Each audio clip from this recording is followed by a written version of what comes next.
The orders of the day are for the Planning Commission to consider public comment received at the workshop and provide staff with feedback on the compiled comprehensive plan document. Staff will use this feedback as we prepare the technical appendices that the Planning Commission will see later. Thank you. Thank you, Mr. Garrett. Does anybody in the public have any comments on presentation for tonight? Please approach the podium, and you've got 3 minutes.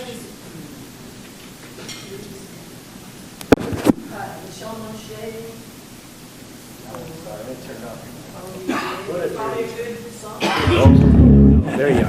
Thank you.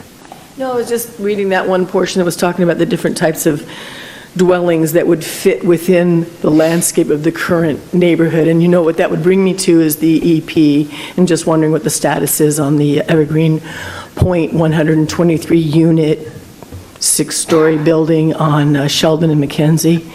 I'm wondering what the status is on that project. Is that it? I can sit now, right? Okay. Any other input tonight?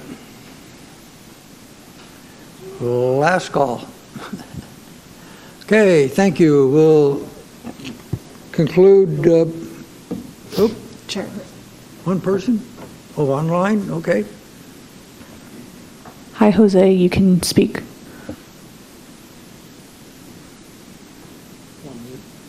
Can you hear me? Yes, sir.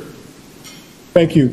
My name is Jose Camacho, and I'm going to refer to a growth management statute. It's RCW 36.70A.480.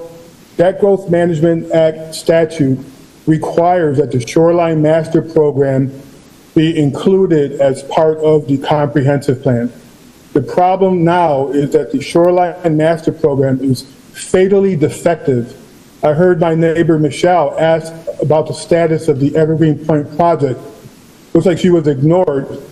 Along with the EP, Map E, there was an interrupted buffer provision, and that provision created 30 parcels of unmapped spot zoning in which the DCD can exercise, supposedly, an option to not enforce the Shoreline Management Act. That has to be fixed.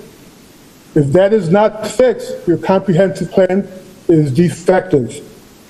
When I look at a meeting concentrating on the environmental element of April 17, 2023, the DCD repeatedly states it doesn't have to worry about the Shoreline Master Program because it was updated in 2021.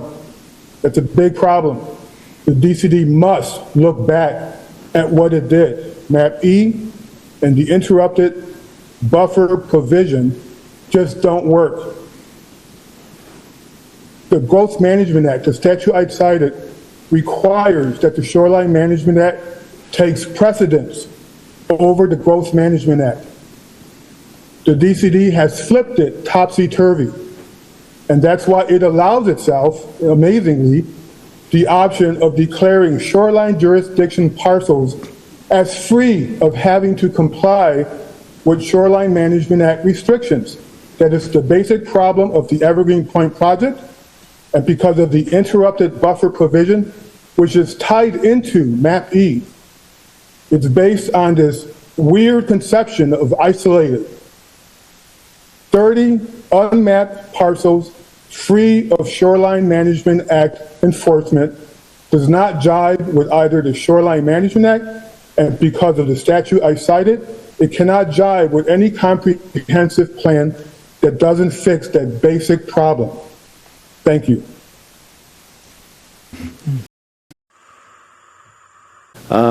There are some questions this evening about a specific development called Evergreen Point, which is over by Evergreen Park off Sheldon.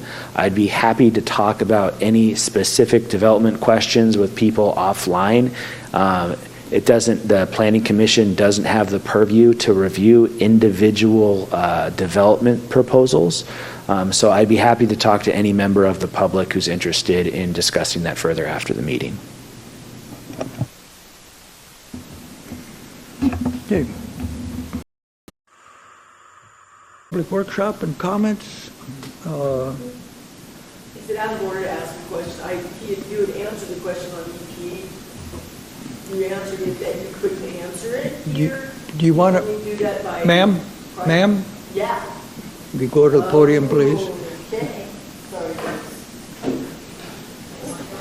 I apologize, yes, my apologies. Michelle Moshe, I just wanted, if you wouldn't mind reiterating what you had stated about answering the status of the EP development, the 123-unit, 6-story, 61-foot-high building in a 2-lot spot. We're just kind of curious of what the status was. And you answered that you couldn't answer it publicly. So the permit is under review. The Planning Commission doesn't have the authority for specific development proposals. So if anybody would like to talk about the Evergreen Point development proposal, I'd be happy to do that after the meeting, but specific permits aren't reviewed by the Planning Commission. Thank you for that. Thank you. Okay, we'll now conclude the public meeting, and I want to thank again the public participation tonight. This is your city, and this is your government, and so let's participate.